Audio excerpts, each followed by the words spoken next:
Hello everyone, I'm JG and welcome back to MusicForever, where today I'm going to be reviewing the newest album from Sepultura Quadra. This is a follow-up to 2017's Machine Messiah, an album that at the time of its release I felt like was one of, if not the strongest album that this group had put out since the formation of the group's current incarnation. I felt like it was a pretty solid thrash record through and through, still not quite as good as some of the best from the band's late 80s and early 90s days. However, it was still a really good project, and considering it was the first album I ever reviewed here on this channel, I kind of have fond memories of the project for that reason as well. But that aside, coming into this new record here, I have to say I'm quite happy with how Quadra turned out, as not only is this another solid project, but I actually feel like this is an improvement over Machine Messiah, and this is probably the closest that the group has come to rivaling the quality of their late 80s and early 90s output in this new incarnation.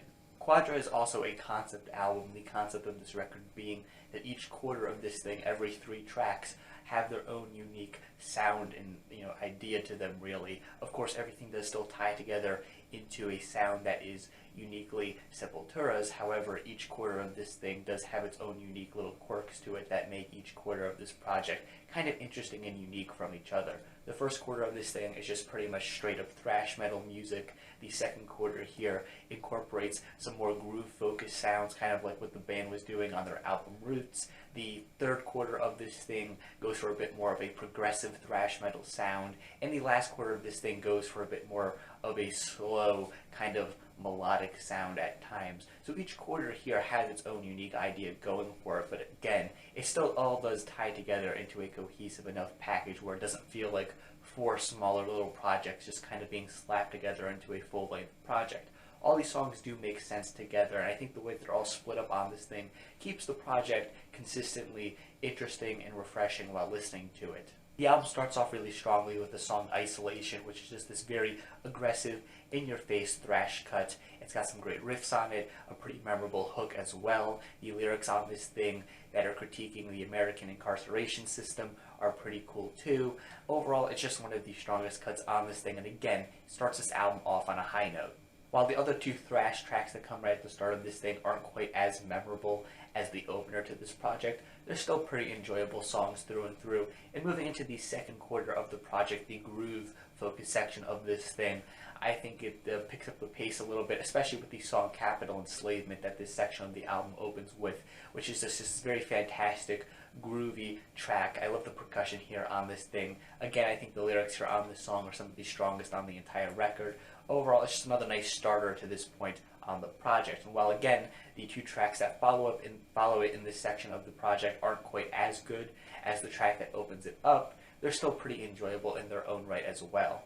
Moving into the third quarter of this record, the progressive metal-tinged portion of this project, I think the band takes the quality of the album up even further, as I think this section doesn't really have a weak song to it. Every track here has something interesting going for it, some really nicely composed instrumentals here for all of these tracks, some great vocals too. You still have a nice amount of aggression packed into these tracks as well, while the thrash component of the band isn't really at the focus here of these songs. You could still see how that portion of the band's sound gets incorporated into the progressive tendencies shown on the 3 songs here.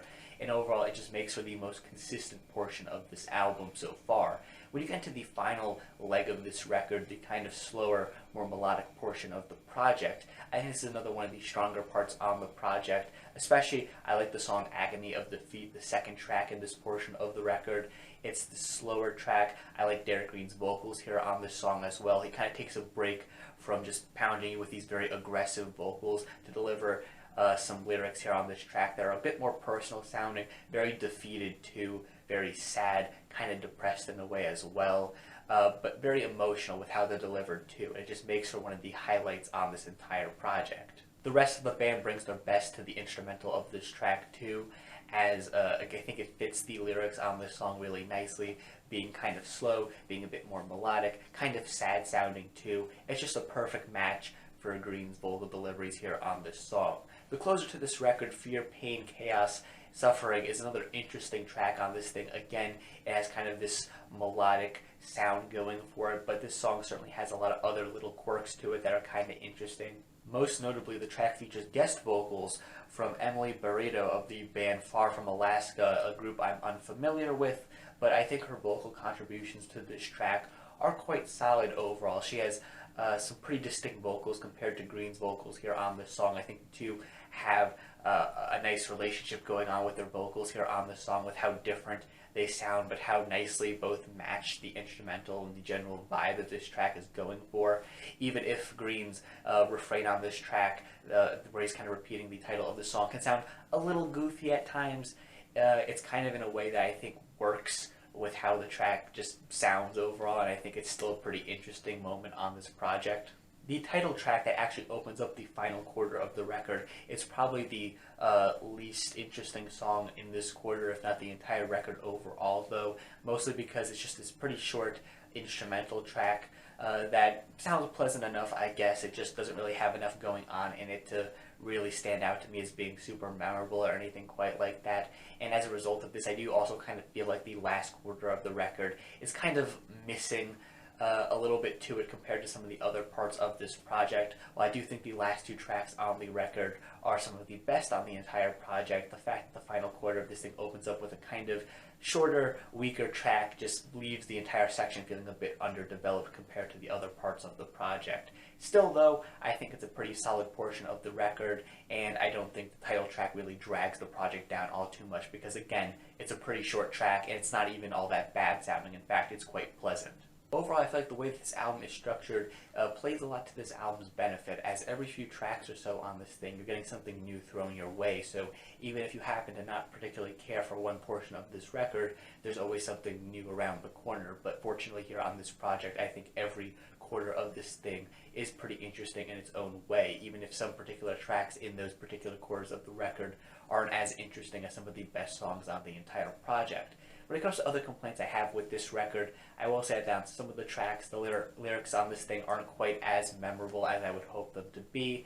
I think tracks like Isolation, as I said before, or the song Agony of Defeat, for example, have some of the best lyrics on the record, either because they go after things that are socially conscious in a way that I think is really well done, either that or they talk about personal issues in a way that's pretty interesting and emotive. But on some of the tracks on this thing, the lyrics are just kind of there. They're not particularly bad or anything either, but they just kind of like exist for the most part, which is fine, especially if some of the instrumentals are pretty interesting. But still, I kind of hoped on some of these songs to get maybe a bit more from the lyrics. I do also wish at times on this record that the project just had a bit of a dirtier, grittier sound to it overall. Not to say that this is super overproduced or anything quite like that, but I think maybe having a slightly grittier sound to it could have made this project just a little bit better overall. It's not a big problem with this record, but I think it would have made the project just slightly more interesting than it currently is. And I do want to stress that as it currently is, Quadra is a really enjoyable record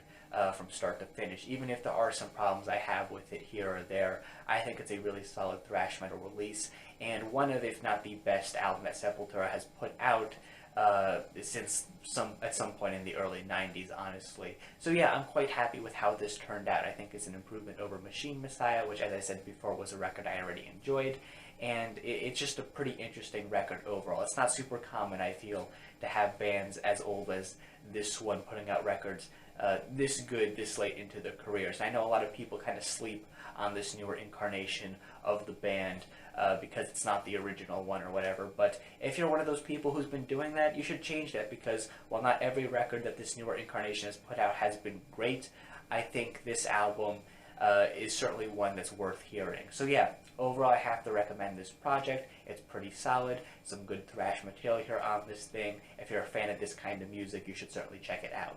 But with that said, that is just my own personal opinion on this project. If you happen to disagree, that's perfectly fine. In fact, feel free to leave your own thoughts on this album in the comment section down below. And while you're down there, make sure you also leave a like on the video and subscribe to the channel for more music-related content, things like album reviews, track reviews, things of that sort. Again, thank you for watching, and stay golden.